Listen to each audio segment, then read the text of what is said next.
In Kenya, mushrooms are more than just a delicacy. They are an emerging opportunity for smallhold farmers to boost their incomes and diversify their crops. But how are mushrooms grown in Africa? And what makes them a sustainable and profitable venture for farmers across the continent? Today, we'll take you behind the scenes of mushroom farming in Kenya and explore its potential to transform local agriculture. My name is Maurice Ikonya.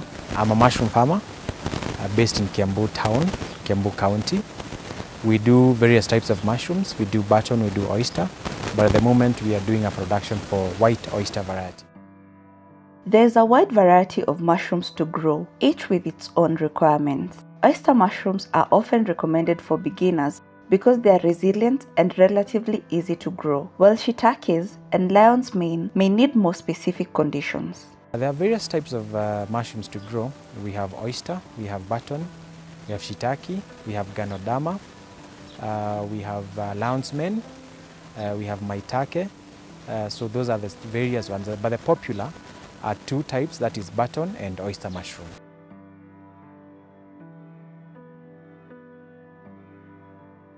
Growing mushrooms starts with choosing the right substrate, sterilizing it to prevent contamination, and adding mushroom spawn, which are small bits of fungi that kickstart the growth process. From there, it's all about managing conditions and waiting. When someone is starting up their venture in mushroom production, a new farmer, first of all you need the skill. You need to know exactly which type of mushroom you'll be growing and the skill to grow them. You need to know the type of substrate that you can use when growing mushrooms and check if they are available in your region. If they're not, you can use whatever substrate that are within your reach. Especially for oyster growing, any agricultural waste or byproduct in the agricultural sector can be used as a substrate. What you need to do is to check on their efficacy in terms of nitrogen content, in terms of carbon, in terms of carbohydrates, because mushrooms also take up that. It's just a matter of you checking the substrates that are near you and their efficacy. So number one is a skill. Number two, type of mushroom to grow, which will guide you on the type of substrates to use.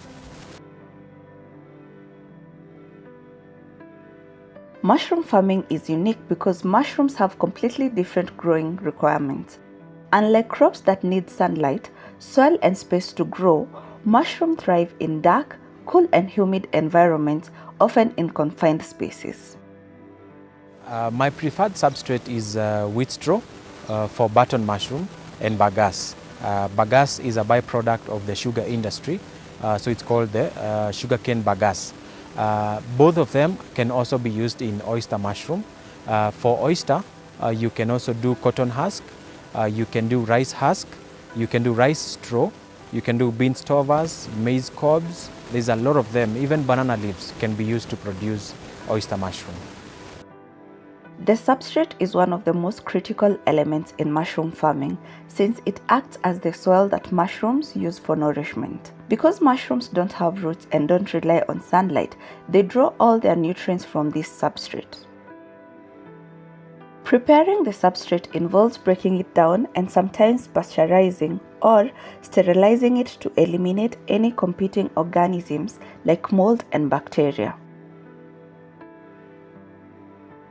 The substrate's moisture, density, and nutrient profile all directly impact mushroom growth, making it essential to get this base right for a healthy, productive harvest.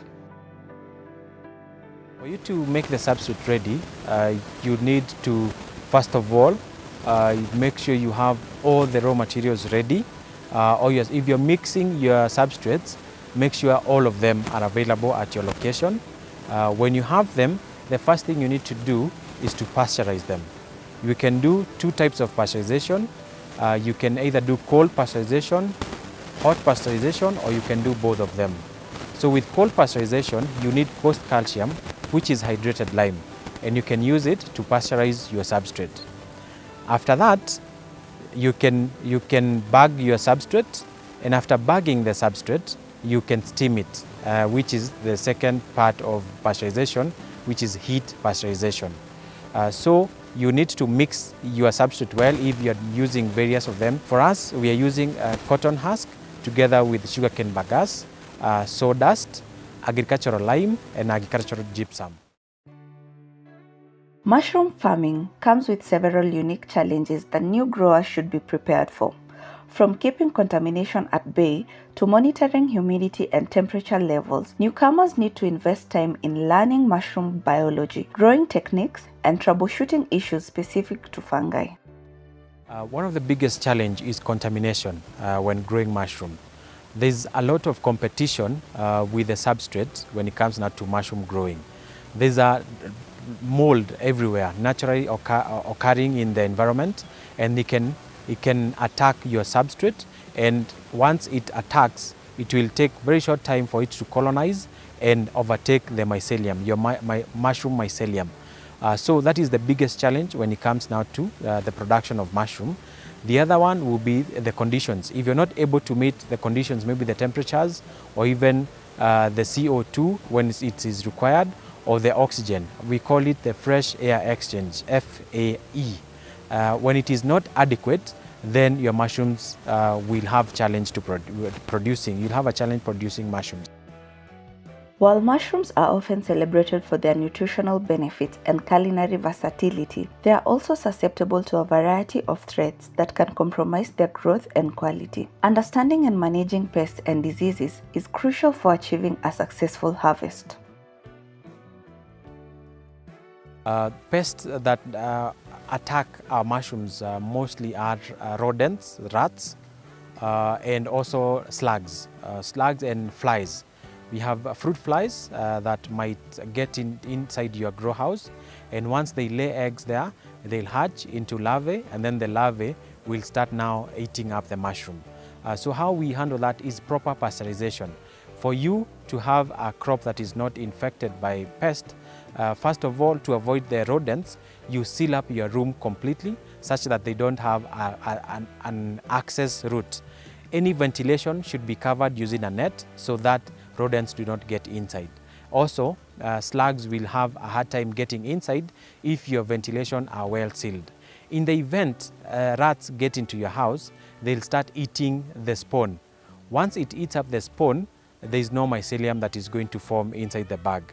After the rats invade your house, they destroy the bags, and then they'll introduce mold and other contaminants. Then your bag will start turning green from green mold or black when the substrate starts to rot. Then the slugs, slugs mainly eat the mushrooms when the mushrooms are growing. If you're growing in a farm setup like we do, and you have banana growing around your grow houses, then slugs are going to access your house easily. In the event you get the slugs inside your house, you should monitor them, and they are nocturnal, meaning they feed by night. So you can be monitoring, scouting your house and removing them, either by hand or you can use salt to eliminate them.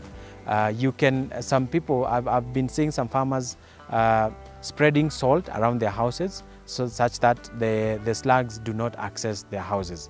Then the flies is only a matter of using an insect net. You cover your ventilation very well using an insect net, then flies will not access your house. When it comes to successful mushroom farming, implementing best practices is key to achieving healthy yields and high-quality crops. So what are some of the best practices for mushroom farming that can help you navigate common challenges, minimize risk, and maximize your harvest? One of the best practices is proper pasteurization.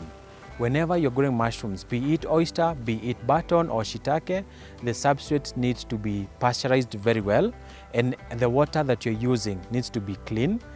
You need to observe hygiene, total hygiene when you're growing mushrooms. So that is the best practice I would advise any farmer. First of all, check on the hygiene. One, of your grow house. Number two, the workers that you're using, they need to be observing hygiene. Then to cover up either their hands.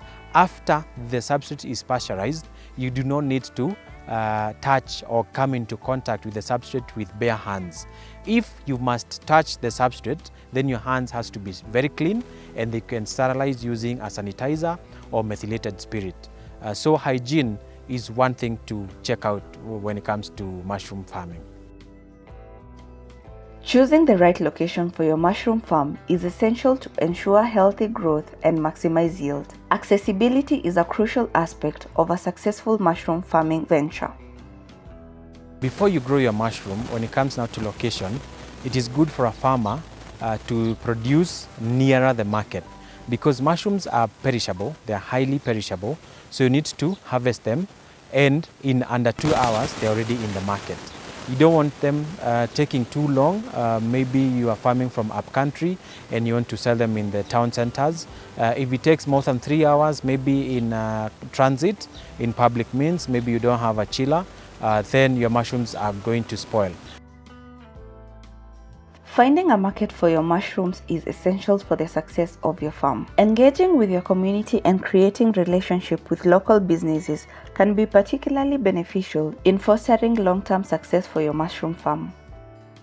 As Mycelia and Foods Limited, which is the company that I run, we sell our mushrooms to the supermarkets. So for someone who is looking for market, they could contact us and we'll be able to connect them to the market. And the other place you can use your neighbors as your market. When you're starting off as a new farmer, as a beginner, your market should be your neighbor. You need to introduce, or rather we need to do a campaign whereby we introduce our neighbors and the larger community into mushroom consumption, because mushroom comes with loads of benefits, which we might touch on a little bit later, and any person consuming mushrooms, they'll be building up their immunity. So your neighbors, people around you, that is maybe your former schoolmates, even your relatives, you can introduce them to mushrooms. They can become your market. But for us, because we have contracted farmers who normally bring us the mushrooms, we take to the supermarkets. The major supermarkets in the country, be it Naivas, Carrefour, and other hotels around Nairobi and major towns in the country. We supply to them. Mushrooms offer a variety of health benefits that make them a valuable addition to a balanced diet. By adding mushrooms to your diet, you can enjoy numerous health benefits while also exploring a diverse range of culinary possibilities. Mushrooms has loads of benefits. One of them is they're very high in protein, so they can be used as a substitute for meat because they are plant-based protein. They have up to 30% when it comes to protein content in them. Especially for the oyster, it scores very high. Oyster and shiitake, they have very high protein in them. The next thing is they're very high in iron. They have vitamin B complex, so you are able to benefit, or if you consume mushrooms, your body will take up these nutrients. We have vitamin B complex, we have vitamin D, vitamin C, and other micronutrients, magnesium, potassium. You'll be able to find them inside the mushroom. And the good thing about mushrooms, they do not have a lot of calorie, so it is not something that will make you fatten you up or make you grow big. In fact, they are used as antioxidants to reduce any toxins that might be in the body. So for people who are seeking to lose weight, mushroom is one way or one meal that they can introduce in their diet, and they'll be able to lose weight in a healthy way. So the other thing I mentioned about antioxidants, which is selenium and vitamin B complex, which they help build up the bones as well as the brain development. With some simple tools, knowledge and determination, mushroom farming is a rewarding endeavor that anyone can start. For any farmer who is thinking about starting their venture in mushroom, one thing I would advise them is to go for training. We offer trainings and you need that skill. For you to grow mushrooms successfully, you need to be trained on how to grow them. Then number two, you need to start small. We have seen farmers who want to start big, and being a new venture to them, they are not able to understand how best to handle the mushroom. So start small. As you grow in knowledge, you can be enlarging your production. And mushroom is a rewarding venture, so I would welcome anyone who wants to venture into it. We offer trainings, as I said. You can reach out to us and be able to work with you step by step.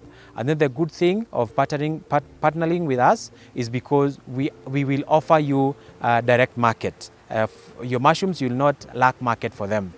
So once you partner with Mycelium Foods Limited as a new beginner, as a new farmer, your mushrooms will have market. Thank you for joining us today as we explore the world of mushroom farming in Kenya. If you're interested in learning more about farming opportunities and agricultural trends in Africa, make sure to like and subscribe for more videos.